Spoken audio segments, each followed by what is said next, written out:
darkness swallowed me whole. I expected to feel my stomach lurch, to feel the rush of wind as I plummeted into the unknown. But there was nothing. No falling, no gravity pulling me down. It felt like I was just floating, suspended in an endless black void. Panic clawed at my chest as I twisted my body, reaching out for something, anything. There was nothing but the suffocating emptiness around me. My breath grew ragged. Was I stuck? Was this death? And then, water. I slammed into it, the cold shocking every nerve in my body. I flailed, my instincts taking over as I fought my way towards the surface. My hands broke through first, then my head. I gasped, pulling in a deep breath of air, my lungs burning from the sudden impact. I wiped the water from my face and forced my eyes open. It was a pool, but not just any pool. This one was massive, bigger than anything I had ever seen before. The room around me was no longer the faded yellow maze I had escaped. Instead, everything was bright white, almost sterile, like an indoor water park or an abandoned swim facility.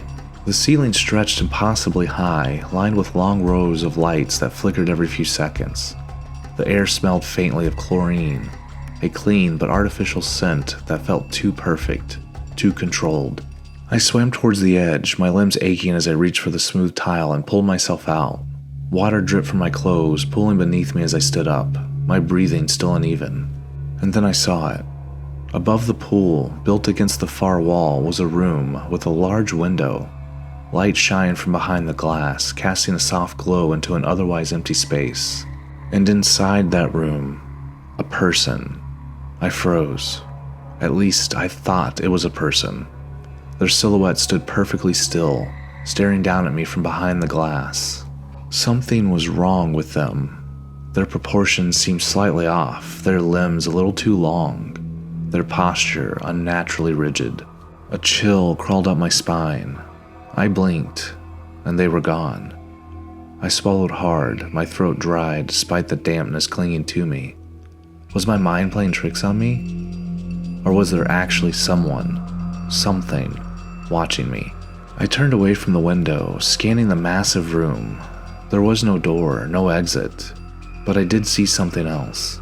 At the far end of the pool, the water broke off into a smaller stream, an artificial current leading into a tunnel. A long, dark tunnel. My stomach twisted. I moved towards it cautiously, peering into the inky blackness. There were no walkways, no ledges. If I wanted to go through, I'd have to get back into the water. I turned, glancing one last time for another way out. There wasn't one. I took a deep breath and jumped in. The cold wrapped around me once more as I waded forward, the water reaching up to my chest. The tunnel stretched endlessly, the light from the pool area growing dimmer behind me. Then I saw them. Pink flamingo pool floats. They drifted silently through the water, their bright plastic bodies bumping against me as I passed. Their hollow, painted eyes seemed to stare at me as I moved deeper into the tunnel. I tried to shake off the unease creeping through my body, but the further I walked, the worse it got. The light from the pool room was now nothing more than a faint glow in the distance. Ahead of me, only darkness. I kept moving, my breath shaky, the water sloshing around me. Then, a sound. Behind me. A faint ripple in the water. My entire body went rigid. Something was moving, and it was fast. I turned my head slightly, my ears straining to pick up any detail. The sound grew closer and closer, until I could hear something else mixed in with the splashes. Laughter. A low, distorted laughter. The hair on the back of my neck stood on end. I didn't wait to find out what it was. I pushed through the water as fast as I could, my legs burning with every step. The tunnel was endless, the blackness stretching out in all directions, but I didn't stop. The laughter grew louder, closer. The thing chasing me was gaining. I could hear splashing behind me, the sickening slosh of the water as whatever was back there closed the distance. I wasn't gonna make it. Then a light, a faint glowing spot at the end of the tunnel. It wasn't close, but it was there. I forced my body forward, every muscle screaming in exhaustion. But I couldn't stop. I had to reach that light. I broke through the light, gasping for air as I fell. I hit the water hard, my body plunging deep into the pool below. My limbs screamed with exhaustion, but I forced myself upwards, kicking furiously until I broke the surface. I sucked in a desperate breath and frantically swam for the edge, my arms dragging heavily through the water. My mind was racing, every nerve on fire. Whatever was behind me, whatever had been laughing in the tunnel, was still coming. I could hear it. The sloshing, the erratic movements, the thing pulling itself forward through the tunnel's water. I hauled myself onto the pool's edge, coughing, chest heaving as I scrambled to my feet. My head whipped around, searching for anywhere to run. And then I saw it, across the pool, a yellow slide. I froze. Something about it clawed at my memory, and then it hit me. The picture, the old computer in the office, the red ball. I turned my head slightly, and there it was, the same red ball from the image, sitting near the slide's base. I didn't know why. I couldn't explain it, but I knew I needed that ball. I had to get it. There was no way around it. I'd have to go back into the water. I clenched my jaw, took a deep breath, and jumped in. The cold gripped me once more as I swam furiously across, every muscle screaming from exhaustion. The thought of whatever was behind me kept my body moving, kept me pushing forward. I reached the far edge and pulled myself up, scrambling forward. The red ball sat there, small, much smaller than I expected. It easily fit in the palm of my hand, no larger than one of those cheap bouncy balls from vending machines. But when I held it, it didn't feel like rubber. It was smooth, hard plastic. I didn't even have time to question it. A sound from the tunnel.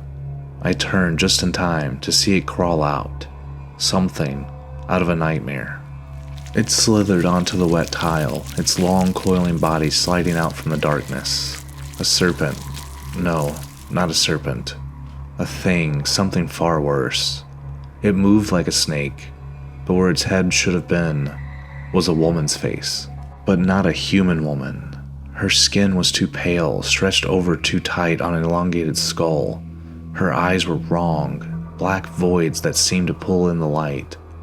And her mouth twisted into a grotesque, ear-to-ear smile. Too wide, too knowing. She stared at me, and I screamed. Her head snapped back towards me instantly, her black, soulless eyes locking onto mine. Didn't think. I tucked the ball in my pocket and I ran. My foot slipped against the wet tile, my body crashing hard against the ground.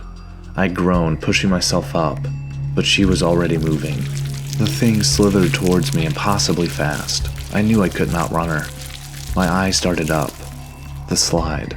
I ran for it, grabbing onto the ladder and climbing as fast as I could. My soaked clothes clung to my body, making every movement harder, but I forced myself up. I threw myself into the tube, pressing my back against the smooth plastic, trying to stay inside. Then a jolt. The entire slide shook violently as something slammed into it. I dug my fingers against the smooth walls, bracing myself. Another impact, another violent shake. Then silence. I held my breath, my chest rising and falling rapidly. I hesitated, then slowly, carefully, peeked out of the tube. Nothing. The pool was still.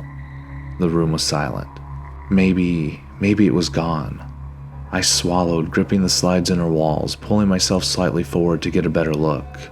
And then, her face. She was there, filling the entire opening of the slide, pressed inches from my own. Grinning. I screamed. I lost my grip, my body slipping backwards. I fell. I slid down the tunnel, spiraling into the depths, bracing myself for the inevitable plunge into the pool below. But it never came. I kept sliding and sliding. The tube stretched on forever, twisting and turning, an endless descent. The slide wasn't this long. It wasn't possible. But after everything I'd seen, everything I'd endured, an infinite water slide wasn't even the strangest thing anymore. Then something changed. My vision blurred, my limbs felt heavy. A strange drowsiness washed over me, an unshakable exhaustion creeping into my bones. My eyes fought to stay open, but it was too strong. The world around me began to spin. Darkness crawled in from the edges of my vision. And then, everything went black. I jolted awake. My breath was ragged, my body stiff as I sat straight up in my chair. My hands gripped the armrest, my knuckles white. My heart pounded against my ribs as I scanned the surroundings. I was in my office. My real office. The lights hummed softly overhead, casting their normal pale glow, the occasional hum of the air conditioning. It was all back to normal. No endless hallways, no walled-up windows, no pools, no tunnels, no monsters. Just me. I let out a slow, shaky breath and rubbed my temples. My body was drenched in sweat, my muscles sore as if I'd truly been running for my life. I turned to the window. Outside, the early morning skyline was exactly as it should be. The buildings, the faint movement of cars below. The world carrying on, like nothing had happened. Then, a noise from behind me. I spun around, my nerves still on edge. It was just the janitor. He paused, seeing my reaction, and gave me a smile. He apologized, saying he didn't mean to scare me. I told him it was okay, it had just been a long night. He nodded and pushed his cart past me. I turned back to my computer screen, still trying to convince myself that what I had just experienced wasn't real. I checked the time, 6:30 a.m. The office would be opening soon. I laughed to myself, a low, almost hysterical sound. It was just a dream, a crazy, vivid, the most real dream I had ever had, but still just a dream, wasn't it? I exhaled, shaking my head and glancing at my screen. My report was almost finished, somehow, despite everything. My work had still gotten done. As people started trickling into the office, one of my coworkers noticed me sitting there. They asked if I'd been here the whole night. I laughed and said I was by accident. They laughed, shaking their heads before going to their desk. I stood up, still feeling a little lightheaded. Coffee. I needed coffee. I made my way to the break room, the scent of fresh brewed coffee filling the air as I reached for a mug. Then, I had a feeling. Something small in my pocket. My blood ran cold. I reached in with trembling fingers, my breath hitching in my throat. I pulled it out and froze. It was the red ball. The same one, small, hard plastic. The same ball I had picked up by the slide. My heart stopped. I stared at it, my mind scrambling for an explanation. There was no way. No, it wasn't possible. I swallowed hard, gripping the ball so tightly my knuckles ached. Everything in me wanted to believe it was just a dream. But deep down, I knew it wasn't. I had been there. I'd seen what lurked in those impossible hallways. That faceless monster in the dark. That twisted woman serpent. The endless slide into nothingness. And I had been lucky to escape. The thought chilled me. How many others had wandered in and never came back? How many people had been trapped, swallowed by those endless halls, those things? I stared down at the little red ball, my hands shaking. I had survived, but I wasn't sure if I was truly ever free.